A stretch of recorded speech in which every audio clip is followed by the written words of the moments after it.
प्यारे बच्चों, आज हम चैप्टर नंबर 7 स्टार्ट करेंगे जिसका नाम है कोऑर्डिनेट ज्योमेट्री। इस चैप्टर में हम सीखेंगे कैसे हम एक प्लेन के अंदर किसी बिंदु की स्थिति का पता लगाते हैं। किसी प्लेन के अंदर अगर हमने कोई पोजीशन पता लगानी हो तो वो पोजीशन पता लगाने के लिए हम कोऑर्डिनेट ज्योमेट्री का इस्तेमाल करेंगे। तो किसी भी पॉइंट की पोजीशन पता लगाने के लिए हम दो एक्सिस का इस्तेमाल करते हैं।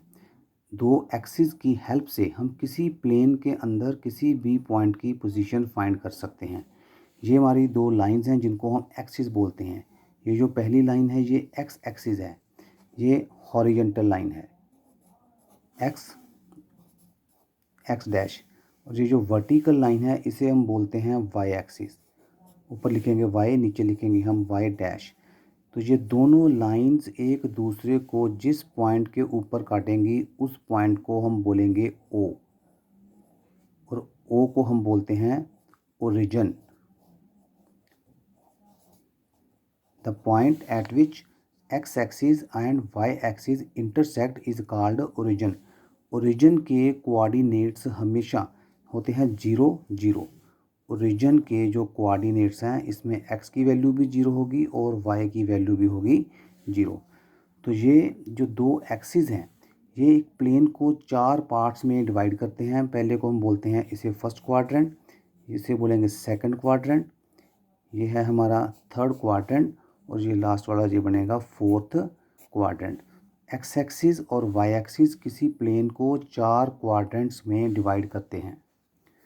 किसी भी पॉइंट का वाई एक्सिस से जो डिस्टेंस होगा, अब ये वाई एक्सिस है, वाई एक्सिस से जो भी किसी पॉइंट का डिस्टेंस होगा, जैसे मैंने ये पॉइंट लिया तो इस पॉइंट का जो एक्स वाई एक्सिस से जो डिस्टेंस है इसे हम बोलेंगे एक्स। ये एक्स की वैल्यू है। वाई एक्सिस से किसी भी पॉइंट का जो डिस्टेंस है उसे बोलते हैं एक्स कोऑर्डिनेट, या उसे बोलते हैं अब्सिसा, या इसे बोलेंगे एक्स कोऑर्डिनेट। इसी तरह जो वाई एक्स एक्सिस है, एक्स एक्सिस से किसी भी पॉइंट का जो डिस्टेंस होगा उसे हम बोलेंगे वाई कोऑर्डिनेट, या उसे बोलेंगे ऑर्डिनेट। एक्स कोऑर्डिनेट को हम बोलते हैं अब्सिसा और वाई कोऑर्डिनेट को बोलते हैं हम ऑर्डिनेट। फर्स्ट क्वाड्रेंट में दोनों वैल्यूज़ पॉजिटिव होंगी, एक्स भी पॉजिटिव होगा, वाई भी पॉजिटिव होगा, एक्स और वाई दोनों पॉजिटिव होंगे। जो सेकंड क्वाड्रेंट है, सेकंड क्वाड्रेंट में एक्स की वैल्यू होगी नेगेटिव और वाई की वैल्यू होगी पॉजिटिव, तो इसके साइन बनेंगे माइनस प्लस। इसी तरह जो थर्ड क्वाड्रेंट है, थर्ड क्वाड्रेंट में एक्स की वैल्यू होगी नेगेटिव और वाई की वैल्यू भी होगी नेगेटिव। अब्सिसा और ऑर्डिनेट दोनों नेगेटिव हैं। फोर्थ क्वाड्रेंट में एक्स की वैल्यू होगी पॉजिटिव और वाई की वैल्यू होगी नेगेटिव। अब्सिसा पॉजिटिव और ऑर्डिनेट नेगेटिव। और एक बात और इम्पॉर्टेंट जो समझने वाली है कि एक्स एक्सिस के ऊपर वाई की वैल्यू 0 होती है और वाई एक्सिस के ऊपर एक्स की वैल्यू 0 होती है। अगर हम कोई पॉइंट लिख दें, जैसे मैंने पॉइंट लिखा 7 0, तो ये पहला पॉइंट एक्स की वैल्यू को डिनोट करता है, दूसरा वाई की वैल्यू को डिनोट करता है। एक्स की वैल्यू 7 है, वाई की वैल्यू 0 है, तो ये वाला जो पॉइंट है 7 0, ये इसकी वैल्यू हमेशा एक्स एक्सिस के ऊपर ही स्थित होगी। इसी तरह अगर हम कोई पॉइंट लिखें 0 4, अब हमने एक्स की वैल्यू 0 है और वाई की वैल्यू 4 है। अगर एक्स की वैल्यू 0 होगी तो वो वाला पॉइंट हमेशा वाई एक्सिस पर ही स्थित होगा। अगर किसी पॉइंट में एक्स की वैल्यू 0 है तो वो वाई पर स्थित होगा, अगर वाई की वैल्यू 0 है तो वो एक्स एक्सिस पर स्थित होगा। और जहाँ पर ये दोनों एक्सिस एक दूसरे को इंटरसेक्ट करेंगे उस पॉइंट को बोलते हैं ओरिजिन। ओरिजिन के कोऑर्डिनेट्स होते हैं 0 0, यह भी बताया हमने, ओरिजिन के कोऑर्डिनेट्स हैं 0 0। सबसे पहले हम चैप्टर नंबर 7 कोऑर्डिनेट ज्योमेट्री में ये सीखेंगे कि किन्हीं दो पॉइंट के बीच का डिस्टेंस फाइंड करना हो तो कौन सा फॉर्मूला इस्तेमाल करेंगे। कोई दो पॉइंट्स हमें गिवन होंगे और बोला जाएगा कि इन पॉइंट्स का आपस में डिस्टेंस फाइंड करो। तो डिस्टेंस फाइंड करने का जो फॉर्मूला है उसका नाम है डिस्टेंस फार्मूला। तो डिस्टेंस फार्मूला ए और बी का जो डिस्टेंस है वो बनेगा ए बी।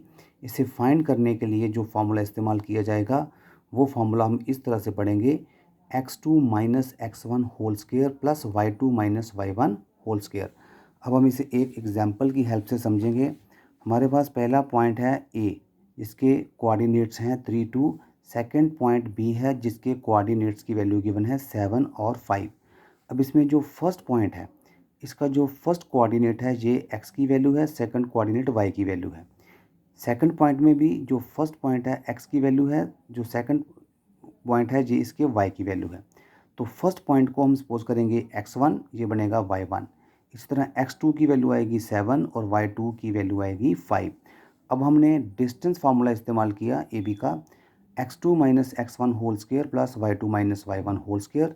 हमारे पास ये चारों वेरिएबल्स की वैल्यूज़ गिवन हैं। हम ये वैल्यूज़ यहाँ पुट करेंगे। पहले x2 minus x1 7 minus 3 whole square, फिर आगे है y2 माइनस y1, y2 है 5, y1 है 2, तो 5 माइनस 2 होल स्क्वायर। 7 माइनस 3 बनेगा 4, 4 का स्क्वायर आएगा 16, 5 माइनस 2 बनेगा 3, 3 का स्क्वायर आएगा 9, 16 प्लस 9 बनेगा 25 और 25 का स्क्वायर रूट है 5। इस तरह वह दो पॉइंट्स जिनके कोऑर्डिनेट्स की वैल्यू हमें पता थी, हमने उनके बीच का डिस्टेंस फाइंड कर लिया। ए बी का डिस्टेंस आ गया 5 यूनिट्स। इसी तरह एग्जांपल नंबर 2 में दो पॉइंट्स हैं एम और पॉइंट एन। इसमें भी जो फर्स्ट पॉइंट है ये x1 की वैल्यू है, ये y1 की वैल्यू है, ये है x2 की वैल्यू है 2 और y2 की वैल्यू है 3। वैल्यूज़ हमने लिखने के बाद डिस्टेंस फार्मूले का इस्तेमाल करके m और n के बीच की दूरी पता कर ली। ये डिस्टेंस फार्मूला इस्तेमाल किया हमने, इनकी वैल्यूज़ पुट करके इनको सॉल्व किया, तो सॉल्व करके हमारे पास आंसर बना √20। फैक्टर करके इसका जो स्क्वायर रूट है 4 का निकल आया 2, तो mn की वैल्यू आ गई 2√5 यूनिट्स। आगे डिस्टेंस फार्मूला के ही कुछ प्रैक्टिस सम्स मैंने दिए हैं, तो ये प्रैक्टिस सम आपने खुद सॉल्व करने हैं डिस्टेंस फार्मूला यूज़ करके। आंसर भी साथ में गिवन है, अपने आंसर आप यहाँ से वेरीफाई कर सकते हैं। एक्सरसाइज 7.1 का सम नंबर 1, इसके 3 पार्ट्स हैं। पहले पार्ट में 2 पॉइंट्स गिवन हैं, इनके बीच का डिस्टेंस फाइंड करना है।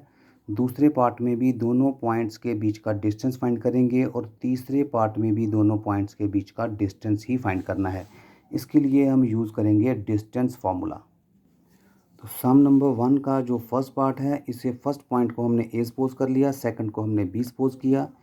x1 की वैल्यू 2 है, y1 की वैल्यू है 3, x2 है 4 और y2 है 1। तो ये फार्मूला इस्तेमाल किया हमने, डिस्टेंस फार्मूला इस्तेमाल करके इनकी वैल्यूज़ पुट कर दी हमने। 4 minus 2 whole square plus 1 minus 3 whole square. 4 minus 2 आएगा 2, 2 का स्क्वायर करेंगे तो 4, माइनस 2 का स्क्वायर भी 4 ही आएगा, 4 प्लस 4 बनेगा 8। तो हमारे पास जो दो गिवन पॉइंट थे ए बी, उनका डिस्टेंस आ गया 2√2। इसी तरह सेकंड पार्ट में भी दो पॉइंट्स गिवन हैं। ये x1 की वैल्यू है -5, y1 है 7, x2 -1 और y2 3। डिस्टेंस फार्मूला यूज़ करके ये वैल्यूज़ पुट की हमने, तो ए बी हमारे पास डिस्टेंस आ गया 4√2 यूनिट्स। थर्ड पार्ट में पॉइंट जो P है उसके कोऑर्डिनेट्स की वैल्यू हमें वेरिएबल के रूप में गिवन है। फर्स्ट पॉइंट है A, सेकंड है B, और Q जो पॉइंट है उसके भी जो दोनों पॉइंट्स हैं वेरिएबल की फॉर्म में ही हैं। तो इसके लिए भी हम डिस्टेंस फार्मूला ही इस्तेमाल करेंगे। -a whole square minus b whole square. -a बनेगा -2a, -2a का स्क्वायर बनेगा 4a स्क्वायर। इसी तरह -2b का स्क्वायर बनेगा 4b स्क्वायर। 4 कॉमन निकलेगा, 4 का स्क्वायर रूट आ गया 2, तो डिस्टेंस पी क्यू आ गया 2 square root of a square plus b square. सम नंबर सेकंड में हमने डिस्टेंस फाइंड करना है 0 0 का 36 15 के साथ। 0 0 ओरिजिन है, हमने पॉइंट 36 15 का डिस्टेंस ओरिजिन से फाइंड करना है। सेकंड सम में फर्स्ट पॉइंट 0 0 को हमने ए सपोज कर लिया, सेकंड पॉइंट को हमने बी सपोज किया। इसके बाद हमने डिस्टेंस फार्मूला इस्तेमाल किया। ए बी बनेगा x2 minus x1 whole square plus y2 minus y1 whole square root. तो ये बनेगा 36 माइनस 0 होल स्क्वायर और सेकंड बनेगा 15 माइनस 0 होल स्क्वायर। 36 का स्क्वायर आ गया 1296, 15 का स्क्वायर आ गया 225, ऐड किया तो 1521, इसका स्क्वायर रूट निकलेगा 39 यूनिट्स। सेकंड सम का सेकंड पार्ट भी है, इसमें सेक्शन 7.2 में ये जो डायग्राम गिवन है इसमें हमने ए बी की वैल्यू फाइंड करनी है। तो ये एक राइट एंगल्ड ट्रायंगल है जिसमें बेस पता है 36 किलोमीटर और परपेंडिकुलर की वैल्यू पता है 15 किलोमीटर। यहाँ पर हम पाइथागोरस थ्योरम इस्तेमाल करके ए बी की वैल्यू फाइंड करेंगे। तो ये हमने पाइथागोरस थ्योरम इस्तेमाल की right triangle A B C के ऊपर। Hypotenuse square equals base square plus perpendicular square. 36 का स्क्वायर 1296, 15 का स्क्वायर 225, ऐड करके आ गया 1521। स्क्वायर को जब हमने राइट हैंड साइड में शिफ्ट किया तो ये स्क्वायर रूट में कन्वर्ट हो गया। स्क्वायर रूट ऑफ 1521 इज आ गया 39 यूनिट्स। इस तरह ए बी का डिस्टेंस आ गया 39 यूनिट्स।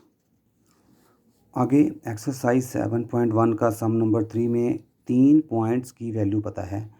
3 पॉइंट्स के कोऑर्डिनेट हमें पता है और हमने ये पता लगाना है कि ये तीनों पॉइंट्स कोलिनियर हैं या नहीं हैं। तो इसमें हमने पहले पॉइंट को ए सपोज किया, दूसरे को बी और तीसरे को हमने सी सपोज किया। सपोज करने के बाद अब हम ए का बी से डिस्टेंस फाइंड करेंगे। ए बी ये हमने फाइंड किया, आ गया √15। इसी तरह बी और सी का डिस्टेंस भी फाइंड करेंगे। अब हम बी और सी की वैल्यूज़ को यूज़ करेंगे। ये x1, ये y1, ये x2 और ये y2। BC का डिस्टेंस हमने डिस्टेंस फार्मूला की हेल्प से जब फाइंड किया तो BC आ गया 2√53। अब तीसरा डिस्टेंस फाइंड करेंगे C पॉइंट का A पॉइंट से डिस्टेंस। C का A से डिस्टेंस ये बनेगा अब x1 y1 x2 y2। C का A से डिस्टेंस जब हमने फाइंड किया डिस्टेंस फार्मूला की हेल्प से तो इसका आंसर आ गया √265। अब दो छोटी वैल्यूज़ का जो डिस्टेंस है अगर उनको ऐड करके उसका डिस्टेंस बड़ी वैल्यू के इक्वल आ जाए तो हम बोलेंगे कि पॉइंट्स कोलिनियर हैं। अब ये तीनों के तीनों क्योंकि इर्रेशनल नंबर्स हैं और हम इनका स्क्वायर रूट नहीं निकाल सकते, स्क्वायर रूट की वैल्यू डिफरेंट है। पहले में स्क्वायर रूट की वैल्यू है 5, दूसरे में है 153 और तीसरे में आ गया हमारे पास 265 स्क्वायर रूट। तो इनको ऐड करना पॉसिबल नहीं है, इसलिए हमने लिखा कि दो छोटी वैल्यूज़ का जो सम है वो थर्ड जो ग्रेटर वैल्यू है AC उसके इक्वल नहीं है, इसलिए ये तीनों पॉइंट्स भी कोलिनियर नहीं हैं।